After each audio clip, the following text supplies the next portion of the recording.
ไอ้ถามอีกคือว่าแบบเหตุของชุน้องนี่แบบผู้บ่าวขึ้นมาล่มนี่ขึ้นล่มอยู่เฮือนบ่น้องแม่นขึ้นอยู่เฮือนบ่ขึ้นอยู่ตารางล่มอยู่ตารางบ่ได้บ่ลมตารางก็ได้ได้คือกันเนาะอืมแต่ว่าขึ้นล่มอยู่เฮือนนี่ก็ได้เนาะแม่นเข้าล่มอยู่ห้องได้บ่คันนอนในห้องก็เข้าในห้องก็ได้อ๋อแบบว่าคันมีห้องนอนนี่เข้าล่มอยู่ในห้องเลยแม่นอ๋อแต่อย่าเฮ็ดเนาะบ่เฮ็ดแนวอื่น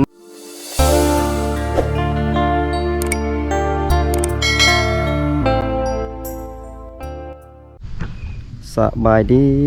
ดี FC ฝั่งลาวฝั่งไทยเนาะพี่น้องเนาะยินดีต้อนรับ FC เข้าสู่ช่องบ่าวผู้ไทยบรรณาแนลคือเก่าแล้วพี่น้องเนาะมื้อนี้บ่าวผู้ไทยเดินทางมาหาน้องสาวตาแอะเนาะพี่น้องเนาะเพราะว่าบ่าวผู้ไทยได้โทรนัดน้องแล้วพี่น้องบอกให้น้องถ้าบ่าวผู้ไทยสิไปเยี่ยมยามน้องเนาะเพราะว่าดนแล้วบ่าวผู้ไทยบ่ได้มาหาน้องสาวตาแอะเนาะพี่น้องเนาะพอดีมื้อนี้น้องเพิ่นว่างแล้วก็เลยให้น้องถ่าอยู่เฮือนพี่น้องตอนนี้บ่าวไทยก็ฮอดบ้านของน้องแตะแล้วพี่น้องเนาะเป็นจะได้ก็ไปติดตามชมกันเนาะพี่น้องเดี๋ยวบ่าวไทยสิไปหาน้องเนาะอันนี้ก็เป็นวิวบ้านของสาวตะแอะเนาะพี่น้องเดี๋ยวบ่าวไทยสิย่างไปหาน้องสาวตะแอะเนาะ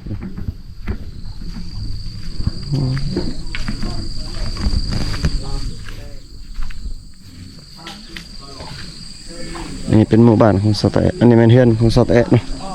เฮือนของน้องสาวตะแอะเนาะอันนี้ก็เป็นเฮือนของน้องสาวตะแอะพี่น้องโอ้บ่าวไทยเห็นแล้วน้องเพิ่นอยู่ในตูบเนาะพี่น้องนี่อันนี้ก็เป็นเฮือนของน้องสาวตะแอะพี่น้องเอ้ยเนาะ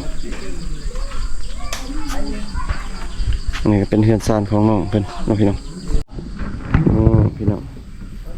เห็นน้องสาวเพิ่นเลยนั่งถ่ายอยู่ในตูบเนาะพี่น้องอ๋อสบายดีน้องตะแอะสวัสดีป้าดนแล้วบ่เห็นน้องเนาะแม่นบ่น้องแม่นน้องไปไสน้องไปให้ น้องให้บ่อืมโอ้ออกไปเฮ็ดหยังไปขุดคุมไม่วิกกดคุมไม่วิกเสียงาพอเชียร์เนี่ยปลุกไม่วิกบ่อืมลายบ่ลายไม่วิกให้ลายเนาะ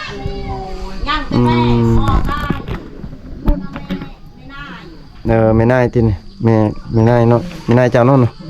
เพิ่นว่าเนาะแม่นโอ้แม่ยังแต่แม่ถอนใต้ได้หกเลยยังแต่แม่เพิ่นว่าแม่เฒ่าเพิ่นว่าอยู่เทิงเฮือนเนาะพี่น้องเพิ่นบอกบ่าวไทยว่ายังแต่แม่เนาะพอน้องเพิ่นเสียแล้วเพิ่นเนาะพี่น้องสิแล้วแล้วบ่น้องปลูกอันวิกนี่ยังไม่ได้ปลูกยังบ่ได้ปลูกซ้ำเนาะหางกันแล้วมันนี่ขุดคุมถ้าก็แล้วขุดมื้อนี้ขุดแล้วก็สิได้ปลูกบ่น้องสักให้แล้วล่ะบ่ยังบ่ได้สัก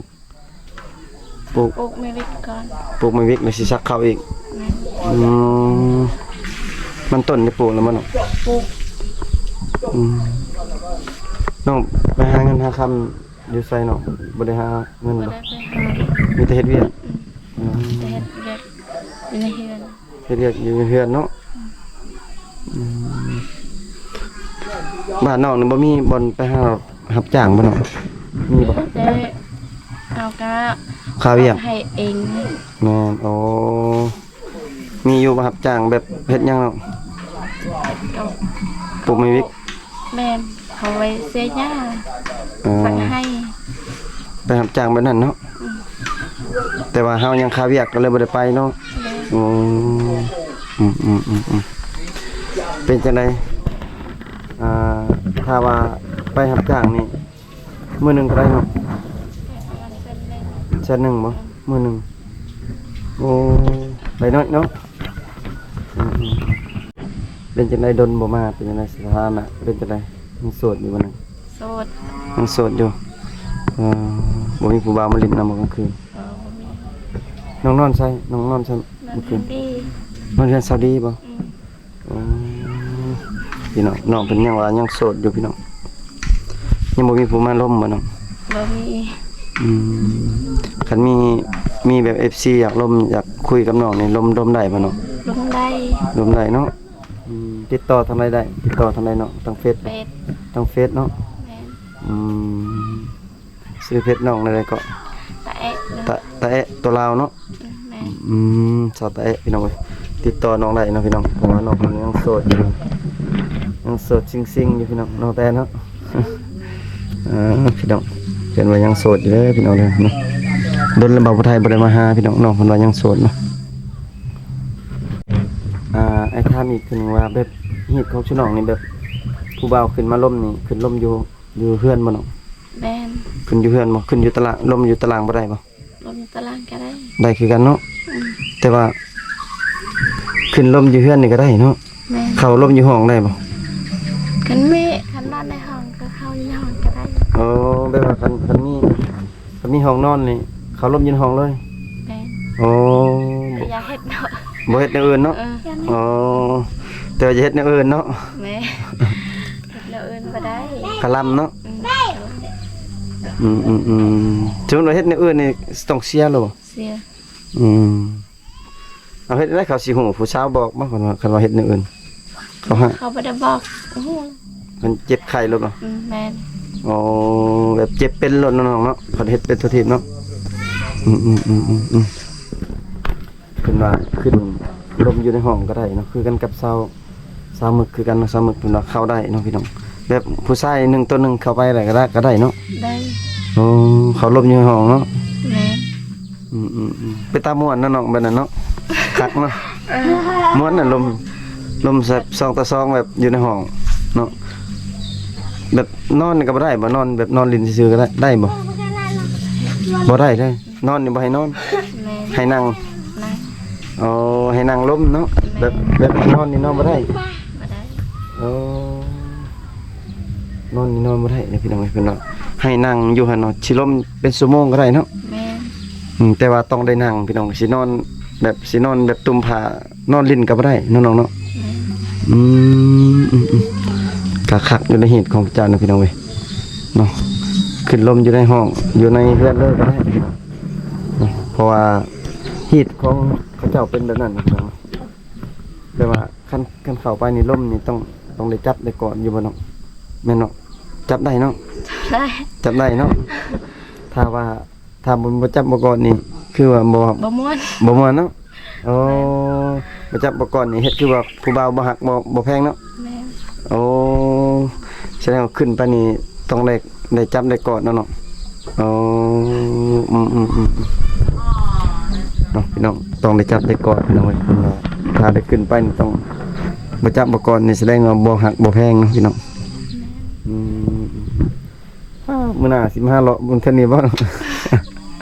น้องแต่เนาะ แม่น พี่น้องต้องได้จับได้กอดได้น้องเรียกว่าแบบว่าผู้บ่าวแบบขึ้นมาล่มนี่แบบว่าถ้าถูกใจนี่แบบว่าเฮาต้องแบบไปทางอื่นเนาะน้องเนาะแม่นบ่ แม่น แบบว่าเว้าขออนุญาตนำแบบว่าอย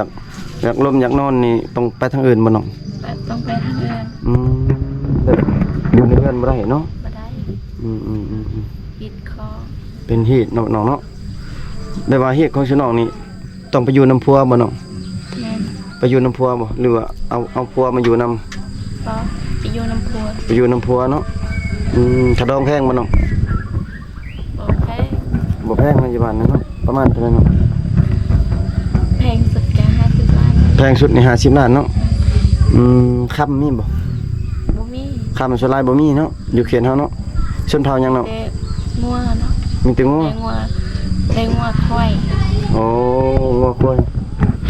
ชนเผ่ามังกรติ่งเนาะพี่น้องแต่ว่าค่ำบ่มีแต่งัวควายเนาะพี่น้องเนาะเพิ่นเนาะน้องสาวตาแอะเพิ่นพี่น้องต้องไปอยู่น้ำพัวพี่น้องเอ้ยเนาะถ้าแต่งแล้วนี่ต้องไปอยู่น้ำพัวเนาะน้องคิดอยากได้หรือบ่พัวพร้อมแล้วคิดอยากได้อยู่บ่ซ้ำนี้ได้แล้วบ่ ได้เยอะบ่มีไผมัก อ๋ออยากได้อยู่เนาะแบบยังบ่มีไผมักเนาะ อืม น้องเพิ่นว่าซ้ำนี้เอาได้แล้วเนาะพี่น้องแต่ว่ายังบ่มีไผมักซื่อๆเนาะแสดงว่าเพิ่นพร้อมเอาลูกเอาผัวแล้วพี่น้องเอ้ยเนาะ น้องแต่เนาะ แม่ จักปีแล้วน้อง 15 ปีนี้ 15 ปีเนาะพี่น้องพร้อมแบบว่าพร้อมอยากเอาพัวแล้วเนาะพร้อมอยากสร้างอยากซาแล้วน้องเนาะเอาพัวก็เฮ็ดให้เฮ็ดสวนเล่นน้องเนาะ แม่ แม่น้องไปเซ็นแม่น้อง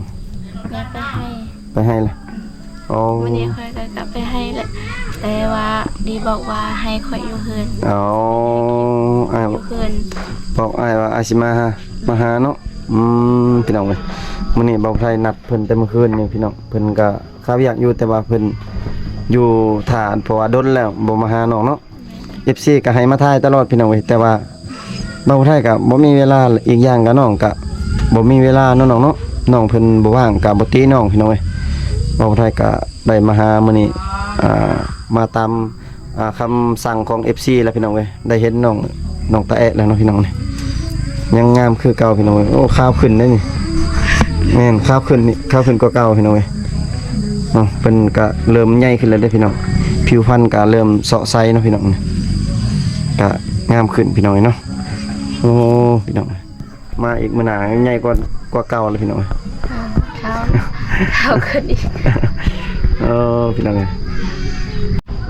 น้องกินข้าวเช้าแล้วบ่น้อง ยังบ่ได้กินข้าวเช้าบ่ อาย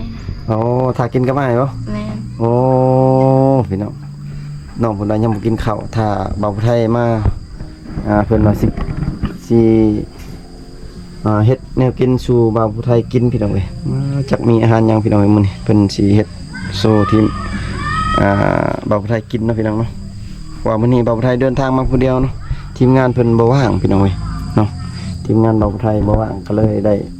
เดินทางมาหาผู้เดียวเนาะพี่น้องมื้ออื่นนี่น้องออกให้บ่น้อง แม่น ยังดนเนาะไปสิแล้วเนาะเพื่อปลูกไม้วิกอีกเนาะ ปลูกไว้เล็กฝากให้ สักให้อ๋อน้องเอ้ย ว่ามีเวลาหาเงินดอก บ่มีเวลาหาเงินเลยเนาะ